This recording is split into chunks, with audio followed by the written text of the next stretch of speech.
Have you ever looked at your bank account and felt a quiet sense of panic?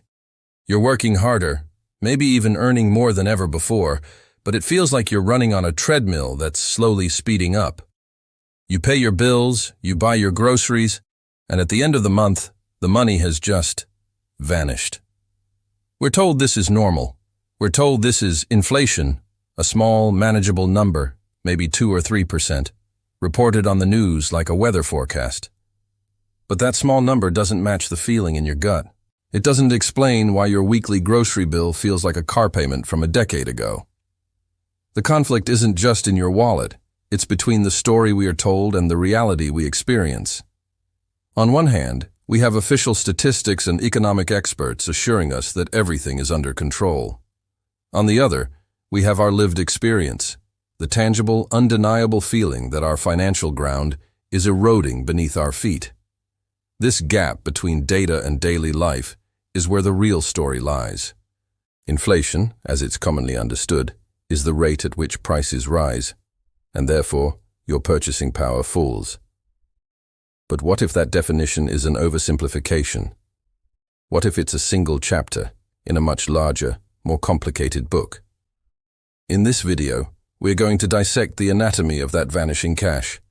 We're going to explore the hidden forces and invisible taxes that standard inflation numbers don't capture, and by the end, we will have a much clearer picture of where your money is really going. Most of us have a basic understanding of how this works. We accept the official narrative because it's simple, and it comes from sources we were taught to trust. The government releases the Consumer Price Index, or CPI, which tracks a basket of goods and services, things like milk, gasoline, and rent. The percentage change in that basket is what we call the inflation rate. Economists on television discuss it, politicians debate it, and the Federal Reserve uses it to set policies that affect our entire economy. We see the headlines. Inflation rises to 3.2%. And we're conditioned to think, okay, things are a little more expensive, but it's manageable. It feels like a known quantity, a predictable part of modern life. It's the cost of doing business in a growing economy. And for a while, this story seems to hold up. You look at the price of a television, and it's actually cheaper than it was 20 years ago. The price of a gallon of milk might go up a few cents. These are the data points that support the official narrative. They are tangible, easily verifiable facts that give us a sense of stability. We are told to focus on this core inflation, the slow and steady march of prices. It's annoying, but it's not a 5-alarm fire. But if that's the whole story, why does the ground feel so shaky? If the official numbers are so low, why does it feel like we're being bled dry by 1,000 tiny cuts? The first crack in this comfortable myth appears not in the financial news, but in the grocery aisle. You pick up a bag of potato chips. The price is the same as last year. But you get it home, open it up, and it's half full of air. The official price hasn't changed, so according to the CPI, there's no inflation to see here. Yet, you received less value for the same amount of money. What if this isn't an anomaly? What if this is a clue to a much larger deception? To understand what's really happening, we need to introduce a new framework, one that looks beyond the price tag. Let's talk about the concepts of shrinkflation and skimpflation. Shrinkflation, like with our bag of chips, is the practice of reducing the size or quantity of a product while keeping its price the same. Skimpflation is its insidious cousin. The quality of a product or service is degraded, but the price remains constant. Think of a hotel that no longer offers daily housekeeping, or a chocolate bar that quietly substitutes cheaper ingredients. These aren't acts of God. They are deliberate business decisions designed to pass on rising costs to you, the consumer, without triggering the alarm bells of an official price hike. Let's re-examine that grocery run through this new lens. That carton of orange juice is a few ounces lighter. The paper towels have fewer sheets per roll. Your favorite cereal box is narrower. None of these changes are announced with a banner. They are subtle, almost invisible. Individually, they seem insignificant. But collectively, they represent a hidden tax on your purchasing power.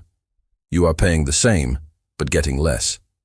The tension here is between the visible price and the invisible value. The system is telling you one thing, while your experience is screaming another. And here we find our first aha moment.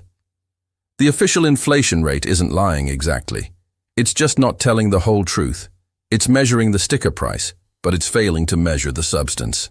The theft isn't happening at the register. It's happening on the assembly line. But if all of this is true, if companies are secretly making products smaller and worse to protect their margins, then we have to confront the biggest contradiction of all. If this was just about the cost of everyday goods, we would feel a pinch, but it wouldn't explain the tectonic shift in our society, the one that makes building a secure life feel nearly impossible. We cannot ignore the elephant in the room, the skyrocketing cost of assets, housing, stocks, education. These are not just things you buy. They are the foundational pillars of the middle class. While the price of a loaf of bread is being subtly manipulated, the price of a starter home has exploded into a different stratosphere. This is the great twist in our story. The most devastating inflation isn't happening to your groceries. It's happening to your dreams. So, if your cash is being devalued against everyday goods, while simultaneously being decimated against the assets you need to build wealth, then what is your money actually for? To answer that, we have to look at the source of this divergence. This isn't just an economic theory. It's a deeply emotional reality for millions. It's the feeling of being a spectator in your own economy. You watch housing prices in your city climb to unimaginable heights, knowing your salary can never keep up. You see the stock market hit record highs, but you're too busy trying to pay rent to invest. This creates a profound sense of fragility, a feeling that the ladder to success has been pulled up, leaving you behind. We can see a parallel in the economic shift after World War II. For a generation, there was a clear path: work hard, buy a home, save for retirement, and build a better life for your children. It was a social contract. Today, that contract feels broken.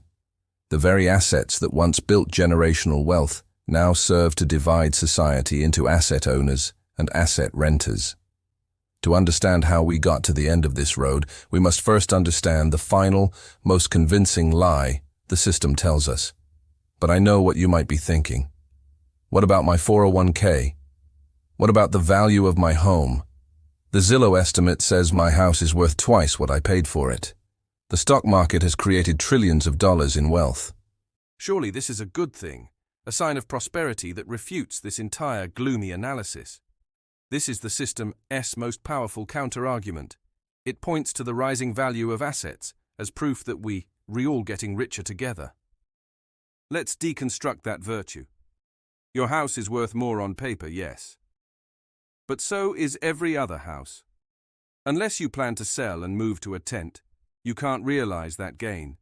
You have to buy back into the same hyperinflated market.